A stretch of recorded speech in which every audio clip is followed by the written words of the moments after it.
So ngayon sa video na to will be a demo for inserting a record for to the database, no, using SAMP. So last time select query ang ginawa natin. Ngayon insert into query. So we'll be using our previous example sa previous video para i-add lang natin dito yung insert. So our demo objectives for today is learn to create an HTML form. Second, learn to insert a record using PHP. The next, learn about HTTP request methods.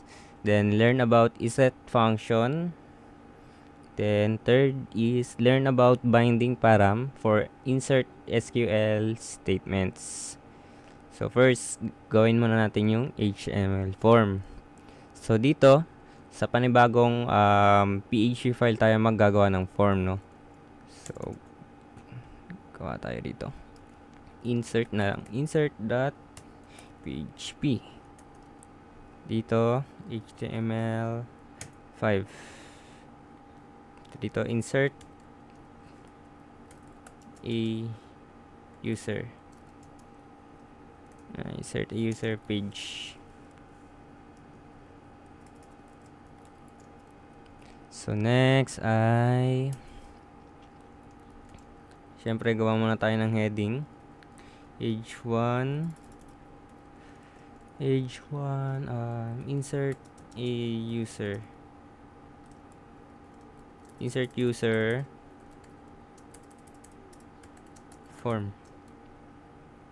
The next yung pinaka HTML form natin. So, mag-start tayo. Ilagay natin sa isang div. And then, form tag. So, dito sa loob ng form tag, lahat ng labels and inputs natin. So, ano ba yung input natin dito? Yung name and birthday. Kasi yung ID natin ay naka-auto increment na. So, medyo mabaga internet. Naka-auto-increment na siya. So, every time mag-add tayo ng name and birthday, yung ID niya, kahit hindi natin lagyan, is automatically magkakaroon ng number siya, no? So, mamaya, makikita natin. Kuha muna tayo ng form. So, first label is name. So, second is the input. So, type is text. Then, lalagyan natin ng name yung input tag na to, no? So, mamaya makikita nyo kung para saan ba to. For now, yan. Name, tapos, autocomplete. So, kung ayaw nyo yung nag-autocomplete, off nyo lang. And, required. So, kailangan may laman siya before i-submit. Next. So, line break na lang. Label. So, kahit dito, kailangan ng label, no? Kahit sa HTML. So, birthday. Then, input tag ulit. And, yung type nito is, since, ang data type nito sa ating database ay date. So, ang input type natin dito ay date. Supported siya ng HTML. Then, yung name ay so, bday na lang din. Next, autocomplete. Off and required. So, para makita natin tong form na to, gawa muna tayo rito sa webpage.php natin ng button para mag-redirect dito sa insert.php. So, una, gawa ka ng div. Gawa ka ng button and a tag. So, saan ka pupunta? Sa insert.php. Then, add a user. So, dito lagyan na natin ng line break. So, check natin. So, may add a user na tayo. Tanggalin na natin tong var dump na to kasi medyo magulo tingnan.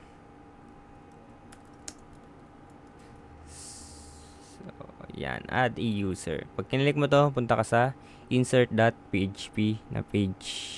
So, may name, birthday. So, ang kulang na lang natin dito is submit and cancel button. Kunyari, hindi ka mag-i-insert, public ka lang sa web page. So, code na natin. So, dalawang button na need natin, no? Isang button. Nasa loob pa rin tayo ng form button. So, button. So, dito, ito yung submit. So, button type is submit. So, submit button siya. Isasubmit yung form na to. Then, after that, lagyan ulit natin ng name. So, mamaya kita natin kung para saan yung naming ng insert tag saka button. Insert button. Next, kung anong pangalan niya rin sa web page. So, insert or submit form. Yan. The next, ano pa kailangan natin na isa is, so, lagyan natin ulit ng BR dito. So, isa pang button para bumalik sa web page yung cancel button natin. So, same katulad kanina, may A tag lang din sa loob. Balik sa web page. Then, lagyan ng cancel sa loob ng A tag. So, check natin. Yan, may submit form and cancel. Ayun. So, after that, no, meron na tayong base ng HTML. So, paano tayo yung PHP logic niya, no? So, first, we will check.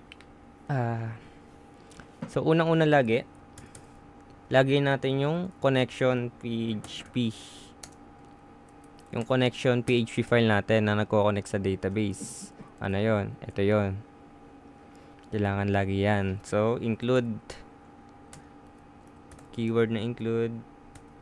Single quotation, connection.php. Then, after that, we will check yung request method is equals to post. No? And, if it's post, global variable with the insert array is set. So, paano yun? So, check muna tayo. If statement siya. If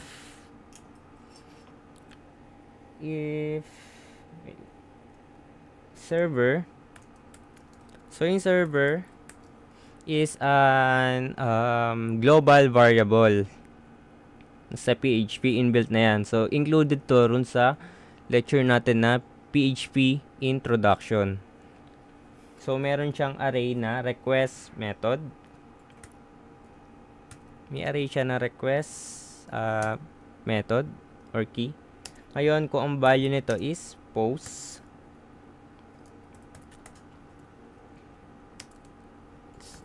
So, ang value nun, saka yung naset natin yung insert button kung nagkaroon to ng value. If iset, so another yung post, and then another global variable yung post, and then insert button. Yan yung checking natin if may sinubmit na sa form. So, ano nga pa lang role nitong server and post, no? Sa server, meron tayo kasing for HTTP request method. Yung post, kita nyo yun sa bandang dulo, is for inserting data. Ayun, ang get, retrieving data. Yung update is updating data. Although sa iba, ang keyword yan is patch. Then, huli yung delete. So, deleting data. So, ito yung mga parang 4 basic server actions, no? So, sa server, kaya niya mag-insert ng data, mag-get ng data, mag-update ng data, at delete ng data. So, sige, open natin yung lecture sa PHP introduction. So,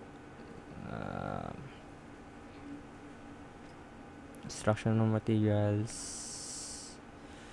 So, open with Chrome natin. Para madali. Wait lang. Pasensya na kung mabagal lang internet.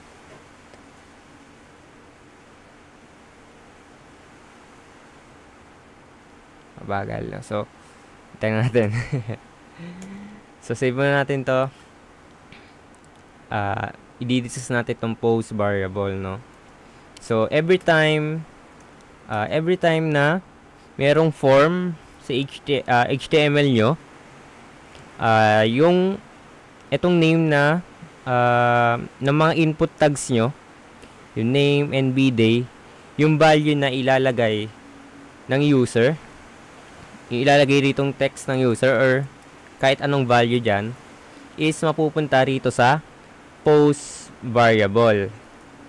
Ngayon, lahat ng value nito, value ng input for name, value ng input for bday, ay malalagay dito sa insert button na to. So, kaya isipin nyo siya as an array din siya. Itong insert button is an array and yung mga associative array siya. Yung mga keys niya ay ito, name and birthday. So, kung tandaan nyo, ang array is structured like this. Associative array. So, array. So, example, ito yung insert button. Insert button. Ang tsura nan, pag pinasa dito sa post variable, yung variable na insert button ay nagko-contain ng array. So, una, yung key, then value, diba? So, kaya kailangan natin lagyan to ng name attribute, yung inputs natin. Ito yung magsisilbing key. Yan. Yan yung magsisilbing key. So ito naman yung bday. Yan. And then, yung ita-type ng user, it will be the value.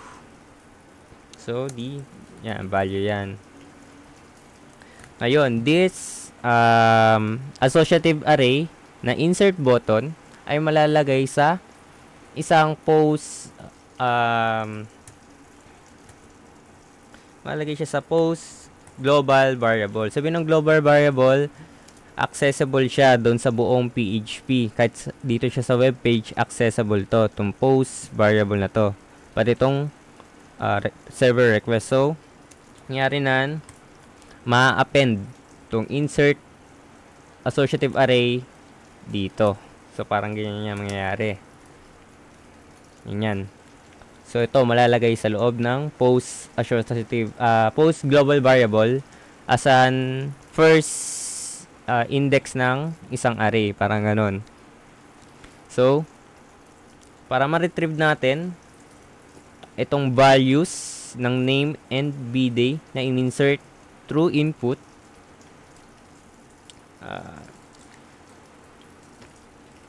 gagamitin natin yung post global variable. So, gamitin natin post and kung ano yung name nung key na yon. So, ang key natin, di ba, name and bday. So, dito ay name. So, yung value nan is ilalagay natin sa isang variable natin. Sa isang PHP variable. Like this.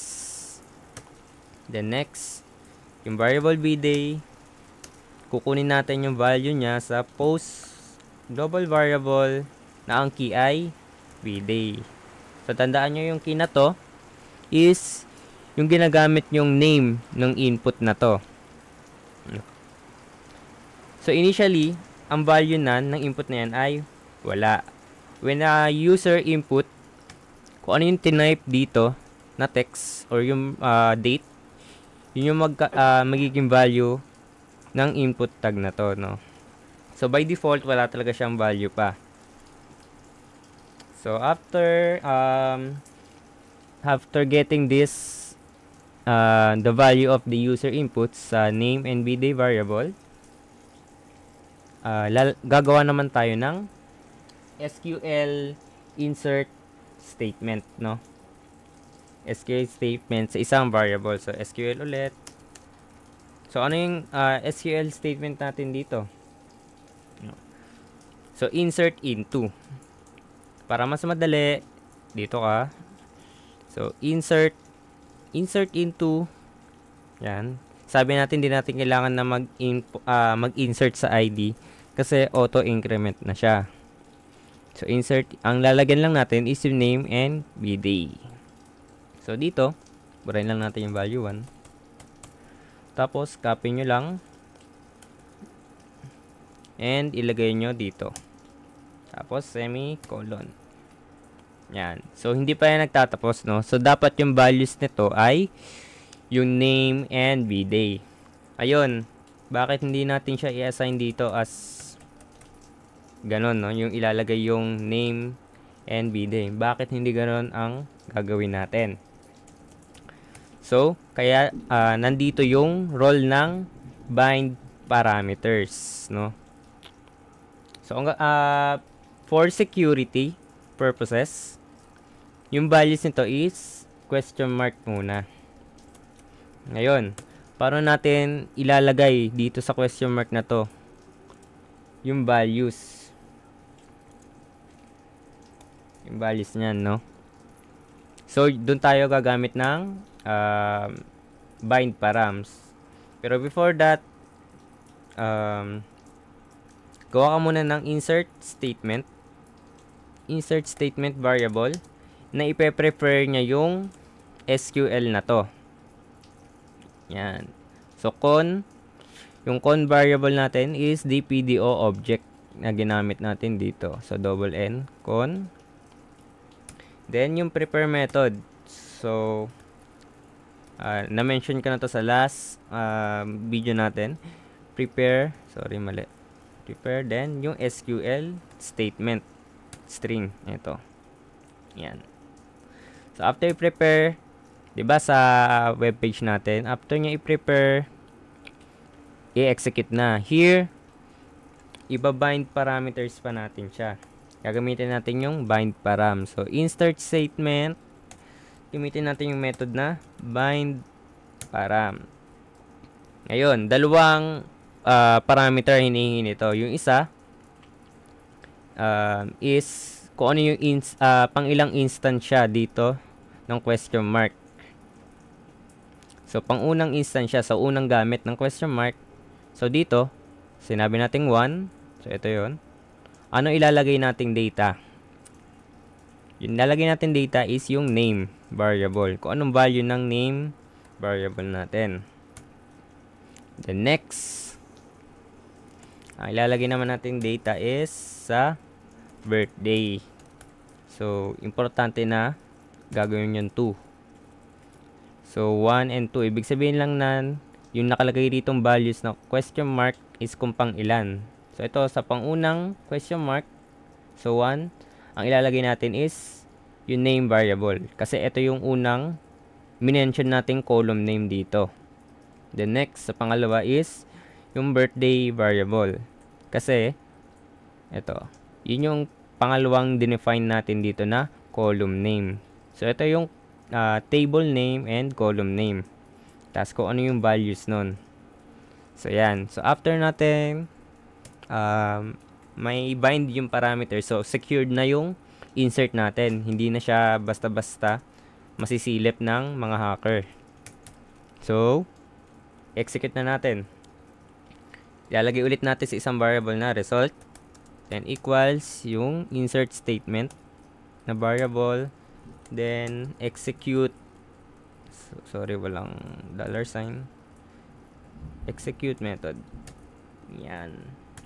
So, after executing method, anong gusto natin gawin?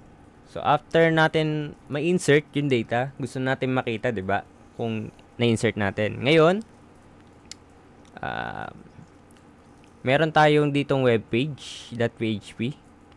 na ina-output yung laman ng database natin. So, pwede natin sabihin na after ma-insert ng data, bumalik tayo sa webpage.php para makita yung updated na table. So, dito nga kasi nakalagay yung HTML table natin, di ba?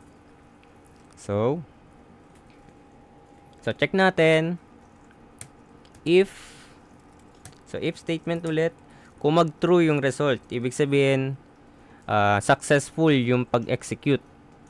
Ito, kung wala siyang error kasi, ang i-return na value ng execute method is true or false lang, no? So, kung magto-true yan, so if true, matik na sabihin nun, true yung value ng result. Magto-true yan, sabihin nun walang error, successful na na-insert. Punta ngayon tayo sa, gagamit tayo ng header function. So, header function, para lang siyang a-tag ng HTML, but, para lang siyang function ng a-tag ng HTML. So, nire-redirect niya lang yung user. So, location, kung saan tayo pupunta, balik tayo sa webpage.php. So, webpage.php. The next, i-exit na natin tong insert.php na to. Ngayon, else, kung hindi naman successful, so, hindi successful, mag-e-echo tayo ng pwede tayo mag-echo ng JavaScript dito. So, tayong script. Gagana kaya? Hindi gagana. So, kailangan pa natin lagyan mano-mano ng script tag for JavaScript na mag-alert lang sa user. So, yung parang pop-up, no? Alert.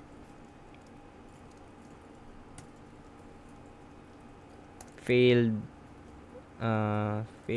to insert data. So, yan. First, tapos semicolon. Then, next, semicolon din dito. So, echo. Balik ulit tayo dito. Pwede natin itong gamitin. So, i-call natin ulit yung webpage. So, yan. So, tingnan natin siya dito sa first. Okay nyo lang yan. Tingnan natin kung dadagdagan tong records natin. So, dito. Sorry. Yan. So, nilagdag ko lang dito sa connection is kinoncatenate ko lang yung database name. So, kita mo siya na connected sa DB activity. So, ito yung DB activity database and then user. Ngayon, magtatry na tayo mag-insert, no? So, si Mac. Then, birthday. Kahit anong birthday, kahit 2020 lang siya pinanganak. So, November, yan, sabihin natin ganyan. So, submit form. So, hindi siya nag-submit, no? So, why is that? So, nagkulang tayo dito sa form action. So, kahit dito, ilagay mo yung method post. O kahit small letter, method post. So, try again. Cancel muna natin. Refresh. Add user. Add natin si Mac. Kahit yung birthday niya ay recent lang, submit form. So, yun. Successful na yung pag-insert. So, pati rito, sa user ay lalabas na si Mac. No?